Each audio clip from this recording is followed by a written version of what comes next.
এখন নজর channel ENC থেকে বিশেষ সংবাদ পড়ছি আমি ডাক্তার সঞ্জয় সেন আপনাদের সামনে। কলকাতা সূর্য সেন স্ট্রিটে কৃষ্ণপদ ঘোষ মেমোরিয়াল ট্রাস্ট ভবনে অনুষ্ঠিত হলো প্রখ্যাত কিংবদন্তি সুরকার ভি বালসাজির 18তম তিরোধান দিবস। এই উপলক্ষে এক সুন্দর ও সার্থক সাংস্কৃতিক অনুষ্ঠান অনুষ্ঠিত হয়।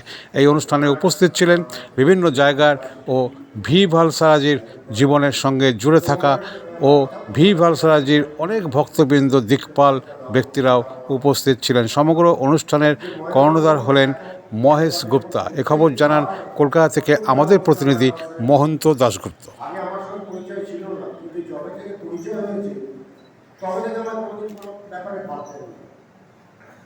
এবং আমার সৌভাগ্য যে আমি সব কথা অ্যাটেন্ড করতে পেরেছি। অনেক সময় হয় না অসুস্থ বা হয়তো তা নয়। এবং মহেশবাবু যেভাবে অন্যান্য সঙ্গীত জগৎ বা তাদের জন্য রয়েছে সামন্দা, বেবিদা, তারপর ওখানে কল্যাণদা, তো আগে আমি ওনাকে আমার আন্তরিক কৃতজ্ঞতা জানাবো। শুধু আমি নই, আমার পরিবারের তরফ থেকে যে এতখানি আমাকে ভালোবেসে এখানে স্থান দিয়েছেন। তখন এত যেগুলো কিবোর্ড হয়নি, ইলেকট্রনিক ইনস্ট্রুমেন্ট হয়নি, ইউনিভার্সিটি করেছিল। যাই হোক, তারপর ওরা প্রথম বাংলা গানের মিউজিক দিলেন রাতের অন্ধকারের ছবিতে। সেই রাতের অন্ধকারের প্রযোজক ছিলেন আমার বিশ্বপ্রসাদ শ্রী সরোজ মুখোপাধ্যায়। এই সরোজ মুখোপাধ্যায় ওনাকে প্রথম মিউজিকে আনলেন এবং সেই ছবি 5 থেকে 6টি গান ছিল। সবকটি গানের গীতিকার ছিল আমার বাবা পুলক বন্দ্যোপাধ্যায়। এখানে বলতে চাই, সেখানে গান গেয়েছিলেন হেমন্ত মুখোপাধ্যায়, আশা ভোসলে, ইলা ঘোষ, ছবিটা। এবং সবচেয়ে বড় ব্যাপার হলো যে আশা ভোসলের একটি গান ছিল, সেটা এত বড় গান, দুপিটে গানটা ছিল, যেমন রানার বাংলায় পুরী যেমন দুপিটে থাকতো না, গানটা দুপিটে ছিল। অদ্ভুত গান ছিল, মানে প্রথম মুখটাই ছিল চীনে ভাষায়। শুনবো তার আগে শ্রীমতী বিউটি সরকার তার কণ্ঠে গান আমরা শুনবো। শুরু কখন যে শেষ জানি, এ যে বাজি করে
ছেড়ো না গো, ফুল ঝরিয়েও দিলেও কাটা, সেও তো আমার ভালো।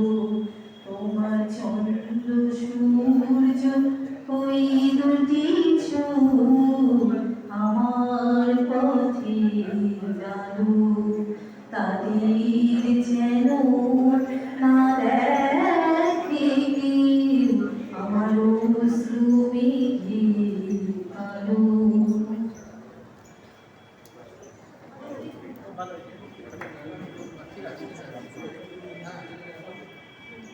নমস্কার, আমি ছোট করেই গাইলাম, কেন অনেক সবাই বলবেন তো।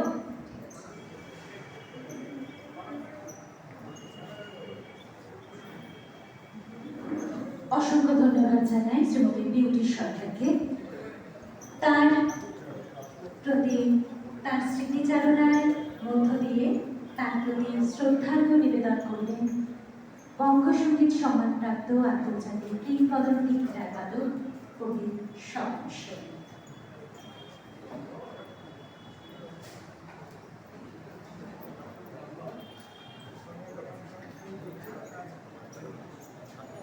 বাড়ি চলে আসতাম। একদিন মহেশ গুপ্ত বলে এক মানুষ আমার ফোন করে বলে, স্বপন সেন দাদা, আপনি বাংলা অ্যাওয়ার্ডে সমৃদ্ধ হবেন।